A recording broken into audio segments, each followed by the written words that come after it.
You're listening to Soap Dirt, the latest in television entertainment news.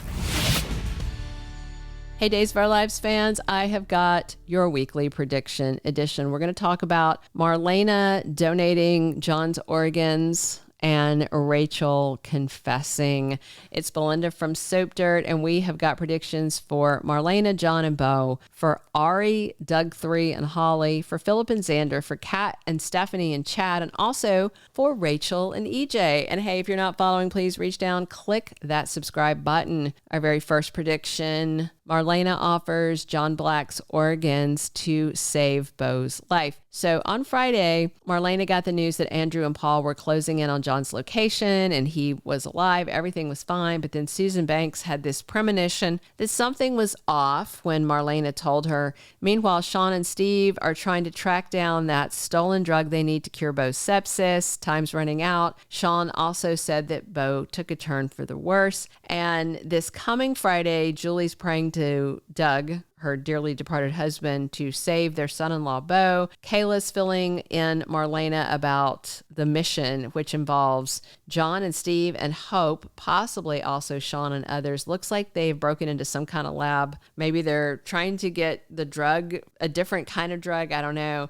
And Kayla is telling Marlena in the promo about the explosion in the lab and that John is hurt very badly. And also in the promo, Hope is keeping vigil at Bo's bedside along with Sierra Brady, and she is kind of upset. They've brought in a priest and they've performed last rites on him, which is what you do right as somebody is dying. So we know John Black's time on the show is coming to an end very soon. His funeral is in June, and Hope and Bo are in town together soon, so he clearly survives. Phillip and Kevin stole the Versavix. Kevin went in to steal one vial, but he ran out with all of it on accident. So the question is, will it get to Bo on time? Even if it does and the drug cures his sepsis, Bo may have severe organ damage from the infection. So an organ transplant won't cure sepsis, but if sepsis has destroyed his kidneys or his liver, then he may need a transplant for Bo to survive. So John's last role may be to be the hero that saves Bo's life as an organ donor to his longtime friend, and it may be Marlena that makes the offer. She may have a very tough choice and need to let John go, and it sounds like he is severely burned.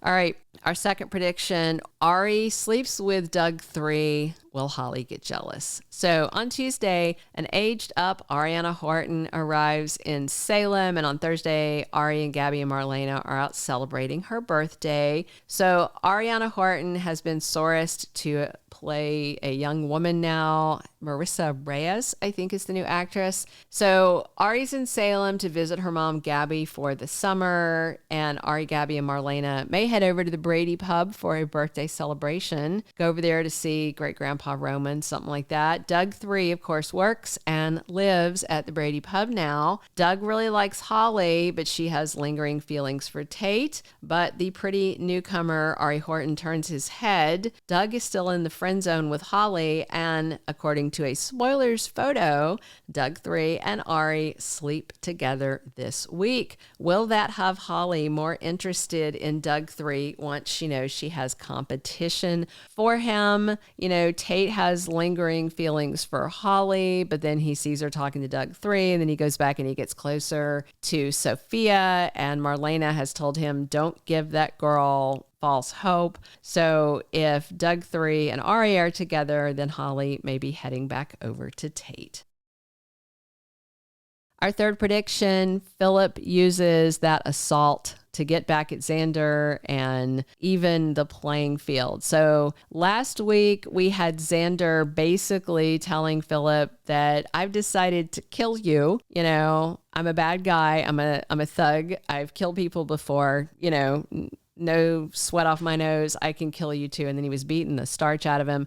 In the promo, that beating continues. Xander has Phillip down on the floor. He's kicking him. It looks really dire. And he tells him nothing can save him. And then on Monday, Maggie is questioning Xander, and Kate finds Phillip terribly beaten. He may be barely alive. We'll see. He may end up over at the hospital. Of course, Xander is livid about Phillip's fraudulent fraudulent letter and thinks he stole the drug as part of some scheme. He doesn't believe that he had Bo's best intent at heart, is what seems most likely. And Phillip could be beaten up so severely that Kate may insist he go to the Salem PD and press charges on Xander, who of course is holding back on pressing charges on Phillip for fraud for the forged documents, for perjuring himself in court, all that stuff. And Phillip may decide to threaten Xander and say, look, we're just going to stop all this. You're going to stop threatening me about Vivian's forgery. I'm not going to threaten you to have you arrested for beating me, even though I could. This could have Phillip finally getting himself back onto equal footing with Xander if he swaps not pressing charges for not pressing charges. However, that may not make things better for them as brothers, but it could get the threat of prosecution off Phillip's neck. Our fourth prediction, Kat pulls back from Chad after getting a warning. Last week, Kat and Chad were enjoying some time together, planning the date from the auction that EJ won and then gave to his brother. Kat, of course, is smitten. Chad's starting to admit he's got feelings there, but on Wednesday of this coming week, Stephanie gives Kat a low-key warning. And the thing is, Stephanie knows the heartache of giving Chad her love and then him being emotionally unavailable because of his lingering feelings for his dead wife, Abigail. Now, to be fair, Abby's death was fresher when Chad was with Stephanie, and they kind of jumped in way too fast. Chad moving in with Stephanie, moving the kids in. Her is this Insta substitute mom for Thomas and Charlotte.